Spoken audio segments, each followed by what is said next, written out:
Welcome to the Ambitious Broker Podcast, where elite real estate professionals share their secrets to success, discuss topics impacting their industry, and gain professional development insights.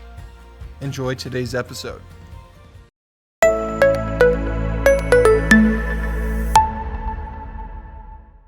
Hey everyone, welcome to this special industry series here at Ambitious Broker. Joining us is Rob Hahn, also known as the notorious ROB, famous for his public speaking and unique viewpoints expressed on his blog. He is the managing partner of 7DS Associates, a strategy consulting firm in the real estate industry. He works with some of the largest and some of the smallest companies in the industry, as long as they are open to real change based on reality, instead of pretty lies that make them feel good about themselves as they head toward oblivion. Wow, straight from his website. We are so excited for this. Let's get started. Rob Hahn, welcome. Mr. Hans. Welcome to Ambitious Broker, Rob Hahn. Hey, thanks for having me. Before I go too much further, I want to, we had a little intro for you coming into this thing, but I think I first met you and you were doing some consulting. I think I saw you at one of the CAR, NAR things that you attend and participate in, and you did a real good future of real estate. Was that at NAR you did that? Do you remember what I'm talking about? I can't remember. NAR? I've been speaking so many different events. It probably was either NAR or CAR. Yeah. Well, I got to tell you, from the first time I saw the stuff that you did, I was really taken. As you know, I've been doing this for a long, long time, and really have been forced to be sort of a student of this game. And I was surprised to have met you and see that you're so well researched. I really hand that to you. Thank you. You read every damn thing, it seems like. Not everything. I mean, you're reading. The way I look at it, I read the stuff that most people don't want to read. Right. It's a service. Right. Well, and so let's pitch a little bit your stuff. One is your consultant. That is 7DS Associates. That is correct. Did I get that right? Okay. And you do consulting for whom? Basically anyone that could afford my rates, right? Because I'm not exactly the cheapest guy in the world. But mostly it's been MLSs, realtor associations, large tech companies, brokerages, national franchises, some teams, startups. Pretty much across the gamut of the whole industry. Right. I've seen you at a couple of like I said, the association conventions. So they've called you in to do a couple of those things. Okay, and then your website is Notorious ROB. Now tell me about that real quickly. Right. It's a blog, and I'm a frustrated writer, so I needed an outlet for my writing, and I just figured, what the hell? So when it started out, it was just more like, my take on fantasy football and country music and real estate, marketing, technology, and then over time it's just evolved where it really, at this point, I think it's more of a real estate industry blog more than anything else. Yeah, it seems that way to me. You throw in some pop culture with, I don't know, you tie everything to a damn song. How do you do it? How do you do that? I'm inspired by music. Are you? Yeah, I've noticed that. So it's, but people can sign up for that and they subscribe. You have a premium service and you get a little deeper into that stuff. Yeah. And by the way, here again, this is not, I'm going to thrash you later. Yeah. But right now, I'm going to be nice to you. Thrash away. I get nervous when people are too nice to me. I'm like, what? But honestly, you really do a really good job of writing, man. I mean, it's, I enjoy reading your pieces, and I think they're very well written. I suspect that you don't really write them. I know aren't you a Harvard guy or something like that? I'm a Yale guy. A Yale guy. Okay, I'm sorry. I didn't mean to insult you. I know. Harvard. God.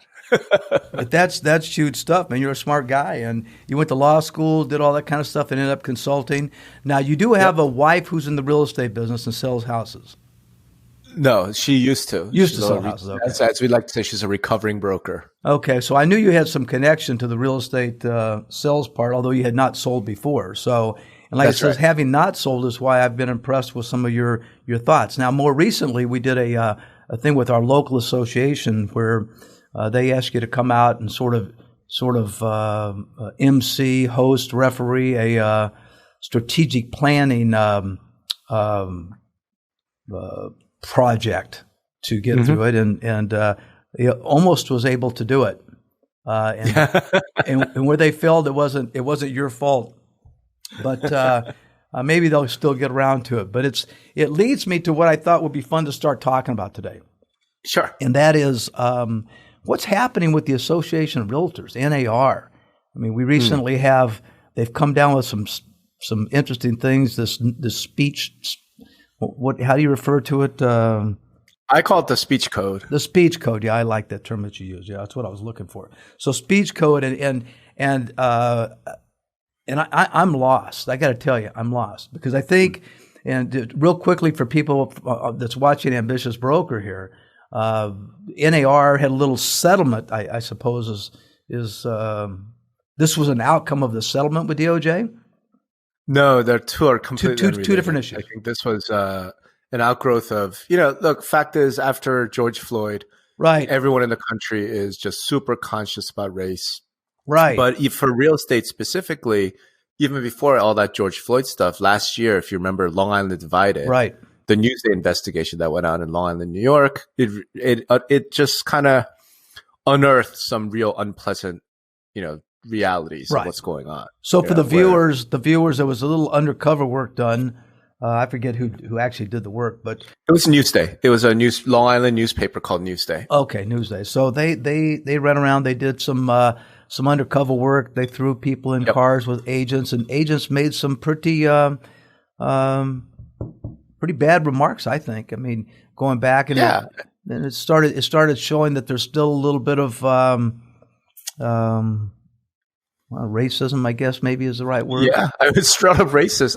It wasn't just remarks, Roger. I mean, in many of the cases, they literally treated people differently based on their race. Yes. They treated black shoppers differently than white shoppers. They treated Hispanic shoppers differently. I mean, it's just not acceptable in any sense of the word. Yeah. And so that was part of it. So the speech code, I think, came out of an earnest desire to do the right thing. To react to that. Right.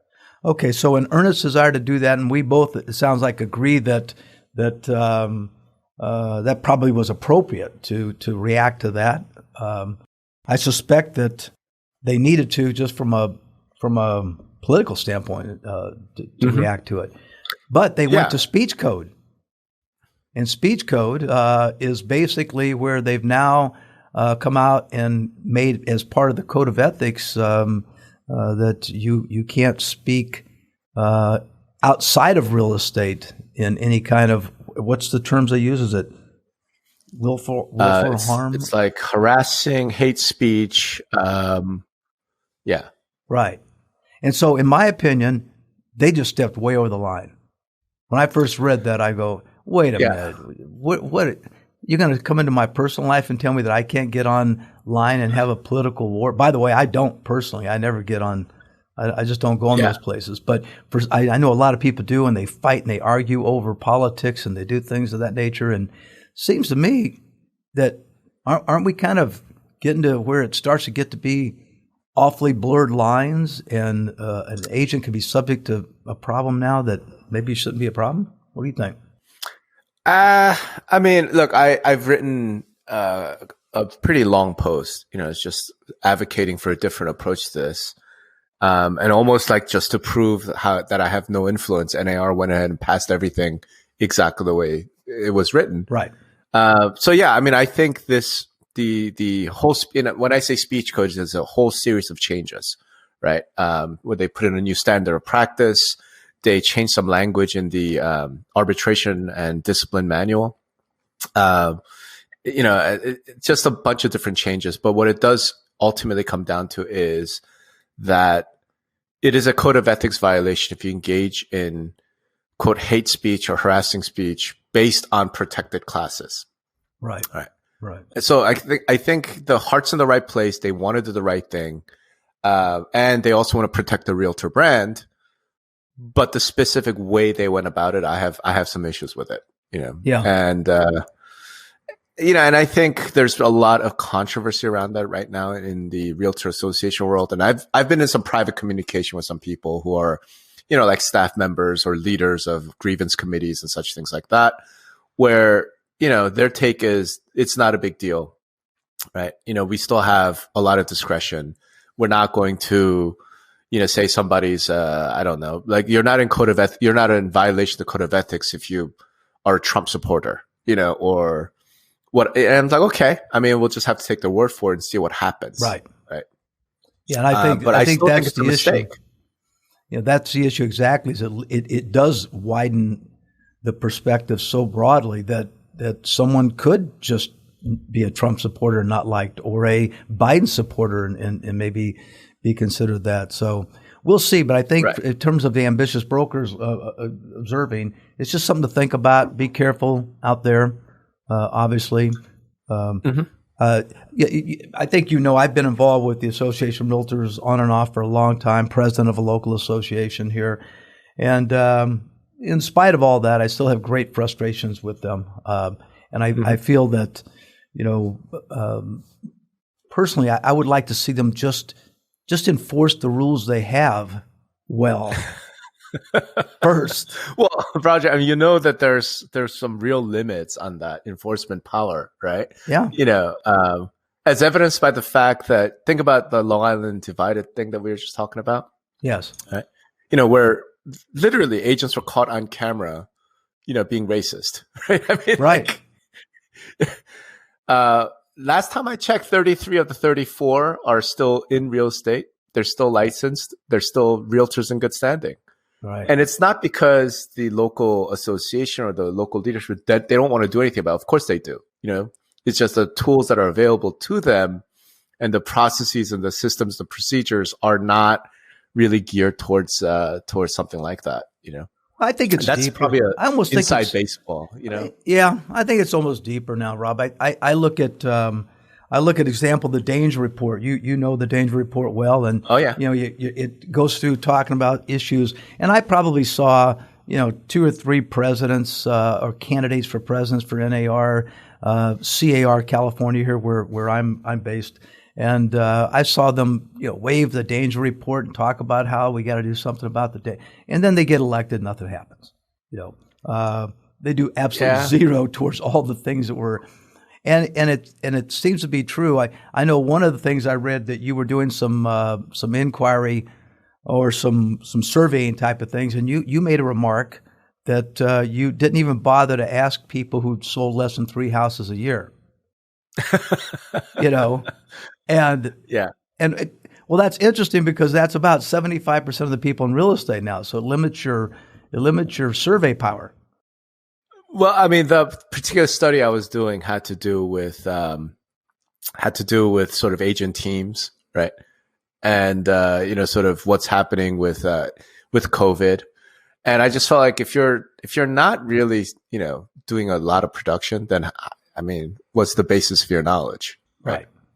Well, that's why I went that way. I totally agree with that, and then that brings us back to the associations. I remember being at a CAR directors meeting, and they have a huge director group, probably 800 directors. You've been there, you've probably seen it, and Yep. I remember I've taken photographs being on the floor when people at the podium speaking, and if there's 800 directors, Rob, we had 780 of them on their cell phones, not paying the least bit of attention to anyone talking, and so.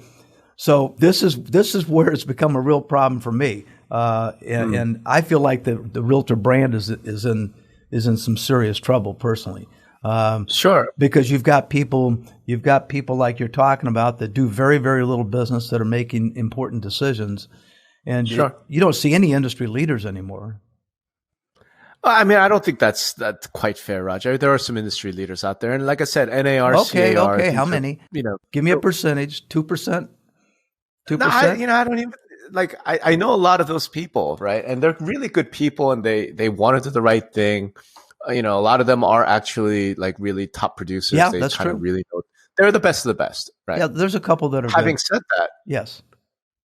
we have structural problems. It's something that we brought up when we were doing the strat planning. Yes. Right?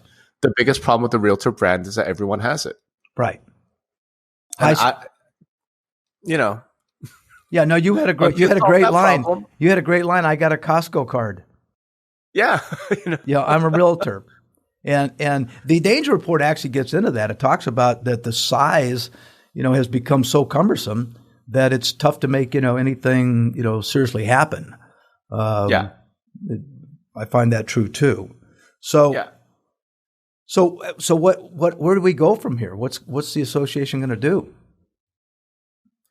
Well, I mean, I suspect the association is going to just keep going. Inertia is a very powerful thing, and NAR, CAR, the local association, they've been around for 100 years, right? So it's not. I don't think they're going to do a whole lot of changing. I don't think they're going to pivot. I don't think they're going to get super disrupted until the MLS goes away. Right. And I think there's a very decent chance that happens in the next, say, 5 to 7 years. And that's related to the whole commission lawsuit, which I know is a topic you wanted to get into at some point as well. Do it now. Do it now. Sure, whatever. I mean, I'm here for you. No, but the DOJ, that's the DOJ settlement thing, and give us a little background on that. Sure. And as brief as possible, there are 2 class action lawsuits going on right now, one in Illinois, one in Missouri. I expect that they will be consolidated at some point.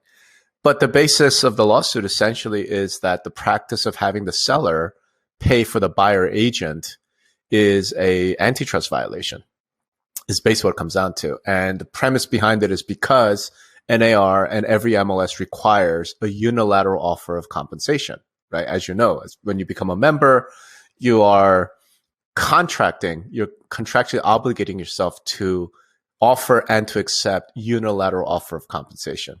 Right. What the lawsuit is claiming is that this requirement, these rules that support that, and there's a whole bunch of other stuff, it's a conspiracy to keep commission rates real high. Right. Because in the US, as we know, our commission rates like 5.5% to 6%. In the UK, Australia, everywhere else in the developed world, it's more like 1 to 1.5%, right? And they're pointing to this existence of cooperation compensation as the reason for that, and they're going after it. Right. That lawsuit survived motions to dismiss, and judging by what the judge wrote about it, all of this I document on my blog, by the way. Right. Seems to me they're going to win a trial, right? So, whenever that is, if they go to trial this year, if they next year, or if they go to trial in 2022, I feel like by the time they get to trial, they're probably going to win. You do. The issue. And you say they're going to win. Do you mean DOJ? No. I mean, these are private. Oh, the private lawsuits. The private. You think private? You think that the realtors will lose the battle about commission? Yeah, I think they're likely to prevail at trial. Okay. The thing I don't know is what happens on appeal, right? Because it will get appealed. Sure. I mean, there's no question about that. I don't know. I think there's a chance that realtors will win on appeal, right? On a interpretation of law issue. But yeah, I think it, again, just judging by what the judge in the Chicago case wrote, in her opinion, right. Denying the motion to dismiss, it feels to me like she's already kind of convinced, which, says to me that they're probably going to win a trial. So how do you, so the Department of Justice comes. Go ahead. I was going to say, so the way that Department of Justice comes into the picture is this lawsuit is happening over here, right? In civil court. The Department of Justice comes in and sues NAR on pretty much the same grounds, right? That these commissions are too high and it's because of NAR rules. But they didn't go after cooperative compensation specific. What they did is they went after MLS data rules as well as lockbox access, right? What they said was because the MLS keeps the buyer fee, right? The cooperating compensation amount secret, right? That this makes it impossible for buyers to know what their agent is actually making. That was one. Right. The second one was they prohibited the practice of real estate agents telling buyers, oh, you don't have to pay anything. Like my service is My free service to is you, free, right? right? So now you can't say that. The third one was they prohibited the practice of being able to search properties by compensation amount. So in theory, you're not allowed to say, well, they're only paying 0.5% commission or 1% commission, so I won't show that property. Correct. That is illegal. It's against the code of ethics. However, does it happen? So of course it happens. Listen to you. See, here's the thing, Rob. Listen, Rob, you're rejecting certain jobs because they don't want to pay your high fees. That is true, but so I'm not. You got to be standing there fighting for the realtor, else. huh? What's that? I says you got to be standing there fighting for the realtor then, because you don't want to take my consulting offer to you of 50 cents an hour. You don't want that job. Oh no, but here's the thing: if I have a fiduciary response to somebody else to take your 50 cents an hour, then yes. I would. Oh, right. Okay, but I don't have a fiduciary duty to anybody else to take that offer. But in any event, so that's the three main things I have to do: the commissions, and then the fourth one, which was really interesting, is they mandated that MLSs and realtor associations now have to make lockbox access available to any licensed agent, even if they're not a member of the MLS or an NAR member, I guess, right? Obviously, right. And NAR, you could just, as long as you're a licensed agent, you have to have access to the lockbox system. Right. Well, I don't think most real estate people actually realize that you have the NAR as one entity, MLS as a separate entity, and that in fact nowadays you don't have to belong to NAR or the locals to be part of MLSs. I really don't. I don't think people. Every time I talk to people, even people who own big companies, I don't think they know that. I think they know that in California, because California is one of the states where you do not have to be a realtor in order to get MLS access. Right. But fact of the matter is, because the principal realtor rule, if you belong to any brokerage who is a realtor, you have to be a realtor. That's right. Your broker makes you, right? That's one. And the two, from a pricing standpoint, it's not like joining the MLS is any cheaper. Right, because they just charge a fee. Right. The non-member access fee is the same as or higher than member access, with the realtor dues. Got it. Yes, I suspect that's probably going to get that's litigated. Interesting. I wasn't aware of that. So you're saying the non-MLS, the non-realtor member of MLS is paying the equivalent of being an MLS member and NAR dues? Yeah, or more. I mean, it depends on the local MLS, right? They can set the pricing. I wasn't aware of that. They want. That sounds like a problem to me. Again, here goes another lawsuit coming at us, right? That's what I think. Well, if you think about it, you look at some of these big companies. Take some of the big franchises. Take Keller Williams as an example. 100 and whatever. You never know what those guys. One day it's 150. One day it's 100. I mean, who knows? But even at 100,000 members, at $400 or $500 a year NAR members, you're talking about a lot of money. Oh yeah. And it seems to me it's somewhere along the line you got to ask what are the bonding things, and a person who's been involved with NAR and the local boards, I kind of get some of the value, but for the most part, even I'm starting to get pissed at them about it. I mean, their legislative clout seems to be dwindling. And I think you and I probably agree, if NAR did nothing but take the role of a legislative entity, a lobbying entity, and did a really good job of getting all members, million members rowing in one direction, they would probably be a lot more valuable to us. Oh, there's no question. Yeah. Of course. I mean, and, like all the strat planning, all the stuff that and everyone knows, like I'm a firm believer that the association exists to do two things, right? It exists to do lobbying and to enforce professionalism. Right. And I think they still do a pretty great job at the lobbying front. The professionals thing obviously is just, that's a battle we all have been fighting for decades. Yeah, it's done. It's over with. Yeah. And unfortunately, I think that's where the realtor brand has gotten hurt. But before I get on to, because I want to get back to that in a second, and transition to a different thing. But let's talk about the role of teams in our industry right now. Because you and I talked a little bit about, and it's in the danger report. It actually ends up being the third most dangerous trend according to this research. And what's your vision on that? So my vision on it is back in 2012. I'm pretty sure it was 2012. I was involved in a strat plan for a big national franchise. We got some of their top brokers together in a lovely resort, and I had to go do a presentation to them about sort of threats and dangers and opportunities and whatever. And 2012, so this is like everyone was focused on Zillow. Right? Everybody was just like, Zillow's coming to eat our lunch. And I remember my presentation to them was, the single greatest threat you all have as brokers is the agent team. And no one in the room got it. Right? And these are some of the largest brokers up and down the West Coast for this franchise. And no one in the room got it. They're like, what do you mean? I have this team that's like a mother-daughter team. And I'm going, no, you don't understand. Gary Keller, with his millionaire real estate agent, has put out the blueprint for what the team should look like. And this is a company within a company. And they are absolutely crushing your bottom line. They are, so here we are, whatever, 8 years later, or 5 years later, everyone seemed to got it. Of course it's happening, right?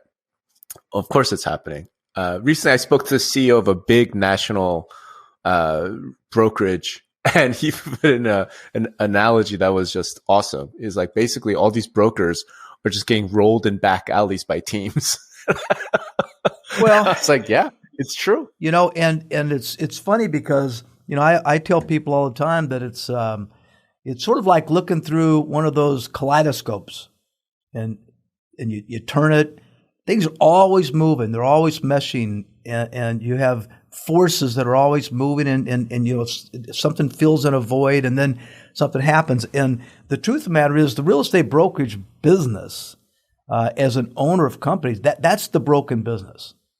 And teams have really come out of that being a broken business.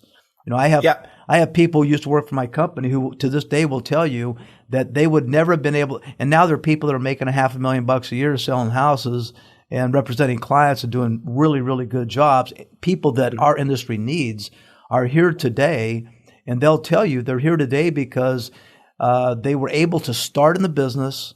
They were able to take some floor time, kind of, help them get their roots planted and get some momentum. And I don't know a company today that does newspaper advertising or even internet advertising where they turn around and they give it to their agents, and their agents are able to get some roots started and run.